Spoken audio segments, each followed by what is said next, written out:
Good morning, everybody. On the behalf of Sri Sivasha College of Commerce, Management and Computer Education, I am Ami Sangvi. Warmly welcomes all of you.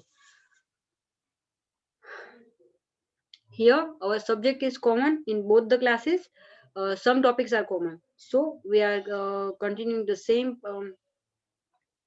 video in both the class.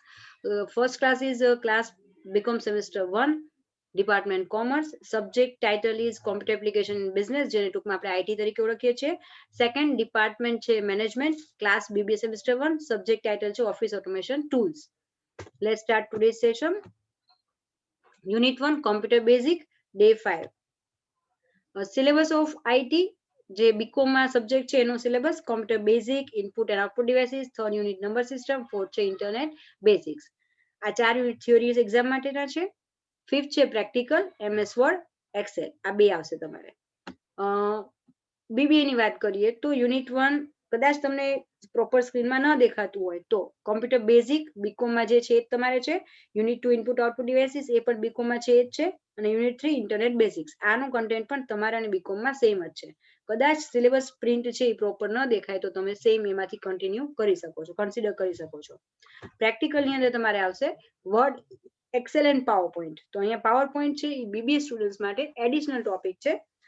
કારણ કે તમારે લોકો જ્યારે projects ને એવું કંઈ બનાવતા હોય તો ઇન ફ્યુચર તમારે પાવર પોઈન્ટ પ્રેઝન્ટેશન બનાવવાના આવશે. સ્ટાર્ટ કરીએ. યુનિટ 1 આપણે અત્યારે ચાલુ છે. સિલેબસ બંનેનો કોમન મૂકી દીધો મેં. We have completed the following topics. આપણે આટલા ટોપિક કમ્પ્લીટ કર્યા છે. Definition of computer, block diagram of computer, characteristics of the computer, અને લાસ્ટ આપણે કમ્પ્લીટ કર્યું હતું generations of computers. Today we will cover the following topics. First topic આપણે cover કરશું આજે છે એ છે ટાઈપ્સ ઓફ કોમ્પ્યુટર્સ. જોઈએ આપણે types of computers. Analog computer, digital and hybrid. તો અહીંયા આ ત્રણ મેઇન કેટેગરી તમારી ટેક્સ્ટબુક જે બીબીએ ની ટેક્સ્ટબુક છે ઓફિસ ઓટોમેશનની સોરી, એની અંદર એનાલોગ નું અલગ ટાઇટલ આપ્યું છે, ડિજિટલ નું અલગ આપ્યું છે અને હાઇબ્રિડ નું અલગ આપ્યું છે. સ્ટાર્ટ કરીએ. પહેલું એનાલોગ કોમ્પ્યુટર. માત્ર 5 માર્ક્સ ની અંદર ઓનલી એનાલોગ કોમ્પ્યુટર પણ પૂછી લે છે. એટલે અહીંયા મેં ત્રણેય કોમ્પ્યુટર ડિટેલમાં ડિસ્ક્રાઇબ કર્યા છે. Analog is a Greek word that denotes similar. Analog છે ગ્રીક વર્ડ છે કે જે સિમિલારિટી દર્શાવે છે, સિમિલર ને રેપ્રેઝન્ટ કરે છે. Next, it is use for process analog data. અલગ અલગ પ્રકારના એનાલોગ ડેટામાં પ્રોસેસ કરવા માટે વપરાય છે. Analog computers are the first computers being developed and provide the basis for the development of the modern digital computer. આ એવા કોમ્પ્યુટર્સ છે કે જે ડેવલપ દુનિયાના પહેલા કોમ્પ્યુટર્સ છે કે જે પહેલી વખત બન્યા અને નેક્સ્ટ બેઝ એમણે આપ્યો, સ્ટ્રોંગ બેઝ. અત્યારે જે આપણે ડિજિટલ કોમ્પ્યુટર યુઝ કરીએ છીએ મોડર્ન આજના, એના માટેનું. Analog computers were widely used for scientific design, production, environment and industrial applications. તો અહીંયા અલગ અલગ જગ્યાએ જે મેઇન યુઝ થાય છે એ છે scientific design, production, environment and industrial applications. તો અહીંયા આ ત્રણ જગ્યાએ ખૂબ એનો ઉપયોગ થયેલો હતો એના જમાનામાં. Analog computers uses linear combinations of voltage, amplitude like current, frequency, phase. Current or frequencies or phases વચ્ચે ઓબ્લિક કરવાનો રહી ગયો છે. Instead of digits are called analog computers. મતલબ અહીંયા એનાલોગ કોમ્પ્યુટર્સ છે એ એવા કોમ્પ્યુટર છે કે જે લોકો મતલબ જે કોમ્પ્યુટર્સની અંદર ટેકનોલોજી તરીકે કરંટ નો યુઝ થાય છે અથવા ફ્રીક્વન્સીઝ અથવા ફેઝિસ નો યુઝ થશે કેલ્ક્યુલેશન્સ માટે ઇન્સ્ટેડ ઓફ ડિજિટ્સ. એટલા માટે એનું નામ છે analog computers. Analog computers remain in use in some specific applications like the flight computers in aircraft and for teaching control system in universities. તો અહીંયા આ રીતે બે જગ્યાએ મેઇન અત્યારે પણ હાલની તારીખમાં પણ આ કોમ્પ્યુટર્સ છે, ભલે આમ જુઓ તો ઓવરઓલ આઉટ ઓફ ડેટ છે, પણ હાલની તારીખમાં અમુક જગ્યાએ સ્પેસિફિક કોમ્પ્યુટર્સ અત્યારે પણ વપરાય છે. એના એક્ઝામ્પલ્સ છે ફ્લાઇટ કોમ્પ્યુટર્સ ઇન એરક્રાફ્ટ અને કોઈ પણ યુનિવર્સિટી તમે યુએસ માં કે યુકે માં જાઓ તો ત્યાં યુનિવર્સિટીઝમાં બધું કોમ્પ્યુટરાઇઝ લાઇબ્રેરી સિસ્ટમ ને બધું હોય છે, તો ત્યાં આવા કોમ્પ્યુટર્સ યુઝ થાય છે.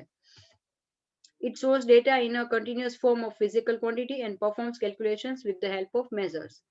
અહીંયા ડેટા સ્ટોર કરે છે in a continuous form of physical quantity અને કેલ્ક્યુલેશન ને પરફોર્મ કરે છે અલગ અલગ પ્રકારના મેઝરમેન્ટ માટે, મેઝરમેન્ટની માપદંડની મદદથી. Real time operations and simultaneous computation are the advantages of analog computers. મતલબ real time operations માં એનો ઉપયોગ થાય છે અને પેરેલલ સાયમલ્ટેનિયસ એટલે સમાંતર રીતે અલગ અલગ ગણતરીઓ એ કરી શકે છે પેરેલલી એક કરતા વધારે, તો એના એડવાન્ટેજીસ છે. એક્ઝામ્પલ લઈ લઈએ. થર્મોમીટર આપણું ટેમ્પરેચર માપવા માટે આપણે જે યુઝ કરીએ છીએ, એનાલોગ ક્લોક અને સ્પીડોમીટર જે કોઈ પણ વ્હીકલની સ્પીડ માપવા માટે યુઝ થાય છે. તો આવા અલગ અલગ સ્પેસિફિક પર્પઝ માટે જે આપણે કોમ્પ્યુટર્સ અથવા જે ડિવાઇસીસ બનાવી છે એને એનાલોગ કોમ્પ્યુટર તરીકે ઓળખે છે. તો ફર્સ્ટ ઓફ ઓલ આટલું પહેલા સ્ક્રીનશોટ લઈને પહેલા આટલું નોટ ડાઉન કરી લો, ધેન વિડીયો કન્ટિન્યુ કરજો. એના એડવાન્ટેજ અને ડિસએડવાન્ટેજ લઈ લઈએ. Very fast in operation. આ તમારે ટેમ્પરેચર માપવું હોય, ઓકે, તો થર્મોમીટર થોડોક ટાઈમ તમે રાખશો તમારા બોડીના ઓલામાં તો તરત જ એ પોતે ટેમ્પરેચર માપી લેશે, તો બહુ સ્પીડમાં એ ઓપરેશન કરે છે. લેસ એક્સપેન્સિવ, ઓછું ખર્ચાળ છે. તમારે કોમ્પ્યુટર લેવા જવું હોય થર્મોમીટર લેવા જાઓ, શું સસ્તું પડે? બટ ઓબ્વિયસ છે થર્મોમીટર, મતલબ સ્પેસિફિક પર્પઝ માટે જ બનાવવામાં આવેલા છે, એટલે એના માટે બહુ વધારે ખર્ચો કરો એવા મશીન હોતા નથી, ઓછા ખર્ચાળ છે. Required less programming efforts. ઓછા પ્રોગ્રામિંગ એફર્ટ્સ રિક્વાયર કરે છે. સ્ટોર ઇમેજીસ, ઇમેજને સ્ટોર કરે છે.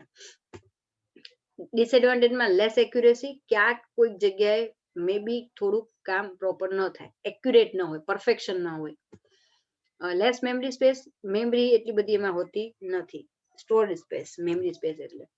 વાઇડ રેન્જ ઓફ કોમ્પ્લેક્સિટી, એટલે ઘણી બધી જગ્યાએ અલગ અલગ પ્રકારના સ્પેસિફિક પીસી બનાવવાની વાત છે, સ્પેસિફિક કોમ્પ્યુટર, એટલા માટે એ વાઇડ રેન્જ ઓફ કોમ્પ્લેક્સિટી છે. એક સ્પેસિફિક આટલું જ કરવું એમ નહીં, એમાં તમામ પ્રકારના ફિલ્ડના જે આવે સ્પેસિફિક કોમ્પ્યુટર્સ એ આમાં બનાવવામાં આવે છે, એટલે વાઇડ રેન્જ ઓફ કોમ્પ્લેક્સિટી છે એમાં. Next, very complicated for containing output for the users sometime. ક્યારેક ઉપયોગ જે યુઝર્સ છે એ લોકો માટે કોમ્પ્લિકેટેડ થઈ જાય છે. હવે નેક્સ્ટ કેટેગરી લઈ લઈએ, ડિજિટલ કોમ્પ્યુટર્સ. પેલું છે digital computers works with numbers that are represented by the digits 1 and 0. નામ એવા ગુણ, ડિજિટલ મતલબ ડિજિટ વાળા, તો ડિજિટલ કોમ્પ્યુટર્સ નો બેઝ છે, મતલબ એની ટેકનોલોજી છે એ ડિજિટ્સ દ્વારા કેલ્ક્યુલેટ થાય છે, એટલા માટે એનું નામ ડિજિટલ છે, અને બે જ લેંગ્વેજ 0 અને 1 ને સમજે છે. તો ડિજિટલ કોમ્પ્યુટર્સમાં ઘણી બધી વેરાયટીઝ છે. Mini computer, micro computer, main frame અને સૌથી મોટા અને મોંઘા largest and most expensive that is super computer. તો આ ચારે ચાર નાનાથી માંડીને મોટા સુધી બધી જ વેરાયટી આમાં મળે છે. Computers were compared by size થી કમ્પેર કરી, ઇવન તમે એનું કોસ્ટ થી કરો. there are 4 main types which are as below, જે ઓલરેડી મેં તમને કહી દીધા. types of digital computers માં mini, micro, main frame and super. Start કરીએ મિની થી. Mini computers is much larger than microcomputer and also much more expensive. જો આમ જુઓ ને તો સૌથી પહેલા આવશે માઇક્રો, પણ થિયરીમાં મિની છે એટલે આપણે મિની લીધું છે. એટલે મિની કોમ્પ્યુટર એવા છે કે જે માઇક્રો કરતા સાઇઝમાં મોટા છે અને એના કરતા મોંઘા પણ છે. સીધી વાત છે કે જે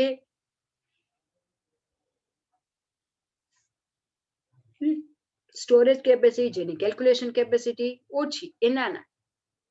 મિની કોમ્પ્યુટર્સ છે એ માઇક્રો કરતા ખૂબ જ મોટા અને ઝડપી અને ખર્ચાળ છે. Mini computer was a term evolved in the early 1970s to describe the computers developed by using the microchip. તો અહીંયા મિની કોમ્પ્યુટર છે એ એવી ટર્મ છે કે જે 1970 ના દશકામાં આ શબ્દનો ઉદ્ભવ થયો હતો, કે જે ડિસ્ક્રાઇબ કરતું હતું કમ્પ્યુટર, એવા કમ્પ્યુટરને કે જેની અંદર માઇક્રોચિપ યુઝ થતી હોય.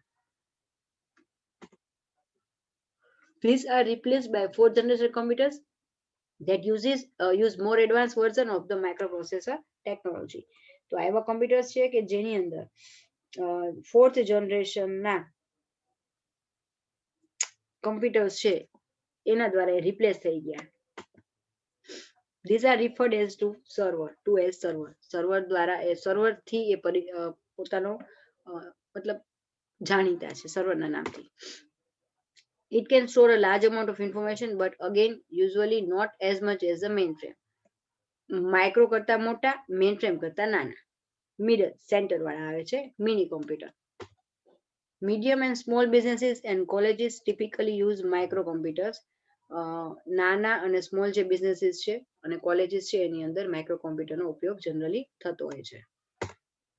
માઇક્રોનો પોઈન્ટ આમાં એડ કરી દેજો. ટેક્સ્ટબુક ની અંદર મિનિમાર્ક મૂક્યો છે પણ આપણે આમાં એડ કરી દેજો. Second category micro. Microcomputer was earlier a commonly used term for personal computer. PC તરીકે માઇક્રોકોમ્પ્યુટર નો ઉપયોગ થાય છે. Generally, a microcomputer is a computer with a microprocessor as its CPU. તો માઇક્રોપ્રોસેસ કોમ્પ્યુટર છે એ એવું કોમ્પ્યુટર છે કે જે ના મેઇન જે કેલ્ક્યુલેટિંગ મતલબ મેઇન જે એની ટેકનોલોજી કહેવાય સેન્ટ્રલ પ્રોસેસિંગ યુનિટ તરીકે આપણે ઓળખીએ છીએ એમાં માઇક્રોપ્રોસેસરનો ઉપયોગ થાય છે. They are very compact. Compact મતલબ small in size. Can be easily accommodated on a study table. એટલે નાનકડું સ્ટડી ટેબલ હોય એના પર તમે માઇક્રો કોમ્પ્યુટર મૂકી શકો છો. ખ્યાલ આવી ગયો કોની વાત થાય છે? યસ, તમે અને હું જે વાપરીએ છીએ ડેસ્કટોપ કોમ્પ્યુટર હોય કે લેપટોપ હોય, ઓકે, ઇવન ટેબ્લેટ્સ, તો આ બધા એક્ઝામ્પલ કેના ગણાશે? માઇક્રોના.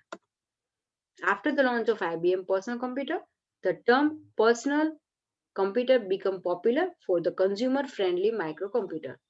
હવે પીસી કેવી રીતે નામ બહાર પડ્યું? ઘણા બધા શબ્દો એવા છે કે ડિક્શનરીમાં હોતા નથી, નવા બને છે અને એમાં એડ કરવામાં આવે છે.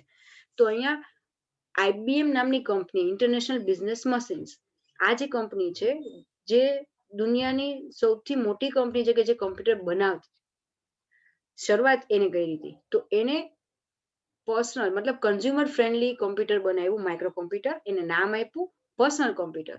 હવે દુનિયામાં જ્યારે પણ પહેલી વખત કોઈ વસ્તુ આવે ને તો એ પ્રોડક્ટ નથી રહેતી. પ્રોડક્ટ છે ને એ પર્ટિક્યુલર વસ્તુના નામથી જ એ પ્રોડક્ટના નામથી જ એ વસ્તુ ઓળખાય છે. આવું એક બીજું એક્ઝામ્પલ હું તમને કહું. For example Colgate.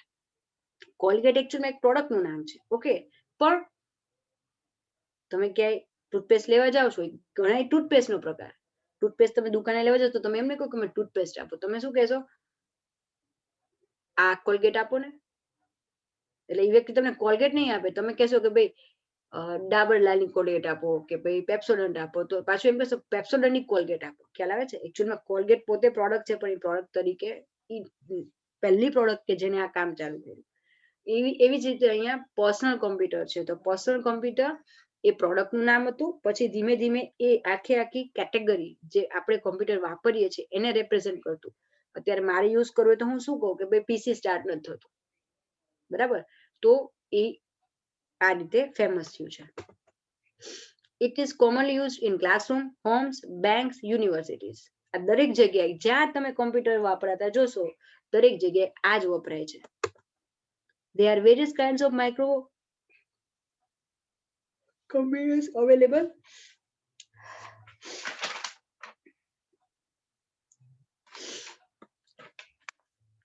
Nowadays, which are as below. અહીંયા આપ્યા એ પ્રમાણે છે. પહેલું ડેસ્કટોપ કોમ્પ્યુટર, પછી બીજું છે લેપટોપ, ત્રીજું ટેબ્લેટ અને ચોથું સ્માર્ટફોન. નીચે જે આપ્યું ને ડેસ્કટોપ સ્માર્ટફોનની રિપીટ કોપી થઈ ગયું છે પણ ઇટ્સ ઓકે, કોઈ ઇશ્યુ નથી. મેઇન ચાર આવશે A, B, C and D. Okay, તો આપણે વાપરીએ જ છીએ ડેસ્કટોપ, લેપટોપ જેમાંથી હું તેનું રેકોર્ડિંગ કરી રહી છું, ટેબ્લેટ જે તમારા લગભગ ઘણા બધા પાસે હશે, અને સ્માર્ટફોન જે ઓલમોસ્ટ બધા પાસે હોય જ છે. Okay, so these all are the examples of the digital computer, microcomputer.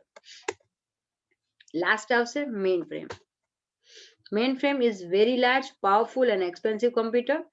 ખૂબ મોટું, powerful and expensive computer છે. It is capable of storing an enormous amount of information and perform many tasks simultaneously. A capable છે. હવે mainframe computer એ કયા computer? તો કે સૌથી મોટા, સાઇઝમાં બહુ મોટા, પાવરફુલ, એટલે કેપેબલ મતલબ કે એની ટાઈપિંગ મતલબ એની જે કેલ્ક્યુલેશનની સ્પીડ છે, એની સ્ટોરેજ કેપેસિટી એ ખૂબ વધારે હોય અને એક્સપેન્સિવ છે. It is capable of storing numerous amount of information. ઘણી બધી. આનું એક તમને એક્ઝામ્પલ આપું તો ફોર એક્ઝામ્પલ આપણે અલગ અલગ પ્રકાર ગૂગલ માં દરેકને અકાઉન્ટ મે બી હશે, જીમેલ આઈડી, બરાબર. વોટ્સઅપ આપણે સેલફોનમાં યુઝ કરીએ છીએ. વોટ્સઅપ ની અંદર જે કાંઈ પણ ગેમિંગ એપ છે કે કોઈ પણ કોમ્યુનિકેશન માટેની એપ છે આપણા સેલફોનની અંદર, એ તમામ એપ છે એમાં આપણો ડેટા છે એ ઉપર અપલોડ થતો હોય છે. તો એ ડેટા સ્ટોર ક્યાં થાય? દુનિયાના લાખો કરોડો લોકો એ પર્ટિક્યુલર એપને ડાઉનલોડ કરે છે, તો એ સ્ટોર ક્યાં થતું હશે? તો એ સ્ટોર કરવા માટે, એને હેન્ડલ કરવા માટે આવા પ્રકારના મેઇન ફ્રેમ કોમ્પ્યુટરનો ઉપયોગ કરવામાં આવે છે. તો એ મારા તમારા જે નોર્મલ વ્યક્તિ મેઇન ફ્રેમ કોમ્પ્યુટર યુઝ પણ ન કરી શકે, એની કેપેબિલિટી નથી કે એને પરચેસ કરી શકે. ખૂબ જ મોંઘા હોય છે અને ખૂબ જ પાવરફુલ હોય છે. એમાં એટ અ ટાઈમ ઘણી બધી માહિતી એકી સાથે સાયમલ્ટેનિયસલી એટલે પેરેલલ વપરાય છે. They can communicate with many users at the same time and are very expensive. મેં તમને જે એક્ઝામ્પલ્સ આપ્યા એના પરથી તમને આઈડિયા આવી જશે કે આજે વોટ્સઅપ છે તો એ સર્વર હશે તો ક્યાંય તમે એવું સાંભળ્યું હશે કે આનું સર્વર હેંગ થયું કે આનું સર્વર લોડ નથી કરતું? પોસિબલ જ નથી. એ લોકો એટલા પાવરફુલ કોમ્પ્યુટર્સ રાખે છે કે ઘણા બધા લોકો સાથે એકી સામે એક સમયે એ કામ કરી શકે છે, કોમ્યુનિકેટ કરી શકે છે. The speed of mainframe is expressed in million instructions per second.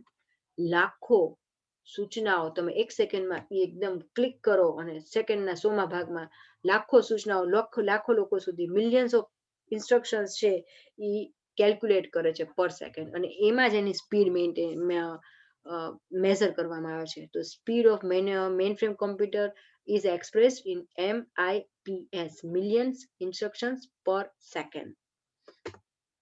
They are used by large organizations or companies for bulk data processing. આપણે જે કંઈ પણ ઓનલાઈન આપણે જે વાપરીએ છીએ બધું જ ડેટા પ્રોસેસિંગનો પાર્ટ ગણાય છે. Large businesses, government agencies, bank, universities usually use mainframe computers. હવે તમે પહેલા જુઓ, આપણે પેરેન્ટ્સને તમે પૂછશો તો તમને કહેશે કે બેંકમાં અકાઉન્ટ ખોલાવ્યું હોય ને તો પહેલા તમને પાસબુક આપતા હતા. એ પાસબુકની અંદર તમારે મેન્યુઅલી ત્યાં જવું પડે ફિઝિકલી, અને ત્યાં તમારે લાઈનમાં ઉભા રહીને બધી જ એન્ટ્રીઝ ને બધું કરાવવાનું. કોમ્પ્યુટર્સ ત્યારે નહોતા. જ્યારથી કોમ્પ્યુટર આવ્યા અને અત્યારે તમે જો એટીએમ ની સગવડતા છે, તમે કાર્ડ તમે નાખો છો કોઈ પણ જગ્યાએ, બરાબર, અને તરત જ એ ત્યાં કનેક્ટ થઈ જાય છે, બરાબર. તો આ વસ્તુ કેવી રીતે થતું હશે? આ ટેકનોલોજી કેવી રીતે? તો with the help of internet આ બધા જ કોમ્પ્યુટર્સ છે એ મેઇન ફ્રેમ સર્વર સાથે જોડાયેલા હોય છે. તમારે બીજું એક એક્ઝામ્પલ જોવું હોય તો તમે નેટ ઉપર સર્ચ કરજો ગૂગલનું સર્વર રૂમ અથવા ગૂગલ રિલેટેડ કાંઈ પણ, ઓકે, ગૂગલની મેઇન ઓફિસ છે, બ્રાન્ચ ઓફિસની વિઝિટ કે કાંઈ પણ લખીને સર્ચ કરજો તો તમને ખ્યાલ આવશે કે મેઇન ફ્રેમ કોમ્પ્યુટર લાઈવ કેવા હોય છે. તો એ લોકોએ સરસ મજાના વિડીયો ગૂગલ ઉપર ઇન્ટરનેટ ઉપર તમને મળી રહેશે, જેથી કરીને ખાલી થિયોરિકલ નહીં, જો કોઈ પણ સબ્જેક્ટનું પરફેક્ટ નોલેજ ક્યારે મળે? તમે એનું બને એટલું ઓડિયો અને વિઝ્યુઅલ બે નોલેજ હોય તો તમે વિડીયો એના જોશો ને તો તમને આઈડિયા આવશે કે આને મેઇન ફ્રેમ કોમ્પ્યુટર કહેવાય. તો આગળ વધીએ હવે. નેક્સ્ટ આવે છે super computer. Super computers are big, powerful and capable of doing very speedy calculations. મતલબ સૌથી બેસ્ટ, સૌથી સારા, સૌથી મોંઘા, સૌથી લાર્જેસ્ટ. શું કીધું? They are largest and most powerful computers. તો લાર્જેસ્ટ છે ને પાવરફુલ પણ છે. They often occupy an entire room and process trillion of instructions. અગાઉ શું હતું? મિલિયન. આ ટ્રિલિયન ઓફ ઇન્સ્ટ્રક્શન્સ ને એટ અ સેકન્ડના 100મા ભાગમાં એ પ્રોસેસ કરી નાખે છે. એટલે સુપર કોમ્પ્યુટર. આ સુપર કોમ્પ્યુટર બનાવવું એક નાની વાત નથી. દુનિયાના બહુ લિમિટેડ કન્ટ્રીઝ છે કે જે લોકોના પોતાના બનાવેલા સુપર કોમ્પ્યુટર્સ છે. અત્યારના ઇન્ફોર્મેશન ટેકનોલોજીના યુગની અંદર સુપર કોમ્પ્યુટર છે એ હોવું એ ટેકનોલોજીકલ એડવાન્સમેન્ટ ગણાય છે. Okay, they are very expensive and are engaged for specialized applications that require huge amount of mathematical calculations. આ એવા કોમ્પ્યુટર્સ છે કે જે ખૂબ મોંઘા છે, તો બટ ઓબ્વિયસ છે મોંઘા જ રહેવાના. are engaged for specialized applications that required huge amount of mathematical calculations, કે જેને જરૂર રહેવાની ખૂબ મોટા પ્રમાણમાં ગાણિતિક પ્રક્રિયાઓ કરવાની. with their high speed processing ability, that supercomputer system are used in animation graphics, weather forecasting, petrolchem research spelling છે RESEA છે, work, nuclear research work, crypt analysis અને મોલેક્યુલર મોડેલિંગ એટસેટ્રા. તો અહીંયા તમે જુઓ ક્યારે ઇમેજિન કર્યું છે કે પહેલાના જમાનામાં અલગ અલગ પ્રકારના ભૂકંપ છે કે સાયક્લોન છે એ આવીને જતા રહેતા, ખબર નહોતી પડતી અને લાખો કરોડોનું જાનમાલનું નુકસાન થઈ જતું હતું. હવે ચેન્જ વેધરનો આપણા કંટ્રોલમાં નથી, પણ આવા કોઈ ક્રાઇસિસ આવવાના હોય ને તો એનું આપણે એડવાન્સમાં ફોરકાસ્ટિંગ કરી શકીએ છીએ. આપણું જેટલી કોઈ પણ કન્ટ્રીની વેધર ફોરકાસ્ટિંગ સિસ્ટમ સારી ને એટલી જ એ લોકો પોતાના દેશમાં કોઈ પણ ક્રાઇસિસ આવે કે કોઈ પણ આ પ્રમાણેનું પ્રોબ્લેમ થાય તો એને સોલ્વ કરવા માટે પ્રિકોશન લઈ શકે. તો વેધર ફોરકાસ્ટિંગમાં ખૂબ કામ આવે છે. એનિમેશન ગ્રાફિક્સની અંદર યુઝ થાય છે. એ સિવાયના ઘણા બધા રિસર્ચ વર્ક છે. ન્યુક્લિયરની અંદર ન્યુક્લિયર રિસર્ચ વર્ક છે. સ્પેસમાં તમે સમજી શકો છો તો સ્પેસનું રિસર્ચ વર્ક જ્યાં સાયન્ટિફિક કેટલું બધું કોમ્પ્લિકેશન કેલ્ક્યુલેટેડ કરવાનું હોય. સપોઝ આપણે મૂન મિશન કર્યું, બરાબર, માર્સ મિશન, સોરી, તો માર્સ મિશનની અંદર એવા કયા કોમ્પ્યુટર્સ યુઝ થયા હશે કે જેથી કરીને આટલી અહીંયાથી આપણે માર્સ ઉપર આપણો જે સેટેલાઇટને મોકલીએ છીએ તો ત્યાંથી અહીંયાના એવા પાવરફુલ કેપેબલ કોમ્પ્યુટર હોવા જોઈએ કે જ્યાં ત્યાં એનો કોન્ટેક્ટ કરી શકે. તો ઇન શોર્ટ, ટેકનોલોજીમાં જેટલું એડવાન્સમેન્ટ જે તે કન્ટ્રીનું અત્યારે હોય છે ને એ હવેના જમાનામાં લીડિંગ કન્ટ્રી ગણાશે. તો હવે ભારતનું પણ પોતાનું સુપર કોમ્પ્યુટર છે. પરમ 8000 is India's first supercomputer.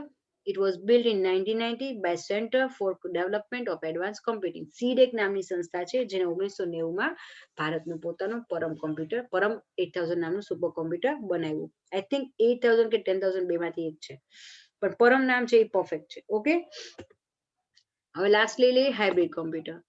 Hybrid computer, a computing system that combines both digital and analog components. એવી સિસ્ટમ કે જેની અંદર કમ્બાઈન કરે છે ડિજિટલ અને એનાલોગ કોમ્પોનન્ટ્સ ને. Analog components of the computer handle complex mathematical computations. Analog computer છે એ handle કરે છે કોમ્પ્લેક્સ મેથેમેટિકલ કોમ્પ્યુટેશન ને, અને ડિજિટલ કોમ્પોનન્ટ્સ છે એ take care of logical and numerical operations in addition to serving as the controller for the system. A additional logical and numerical operations ને ઈ handle કરે છે ઉપરનું જે કોમ્પ્યુટર છે એના એડિશનમાં. તો હવે આપણે આ 3 ટોપિક્સ કમ્પ્લીટ કર્યા. હું સેશન પૂરું કરું છું. Have a great day ahead. Stay safe, stay at home.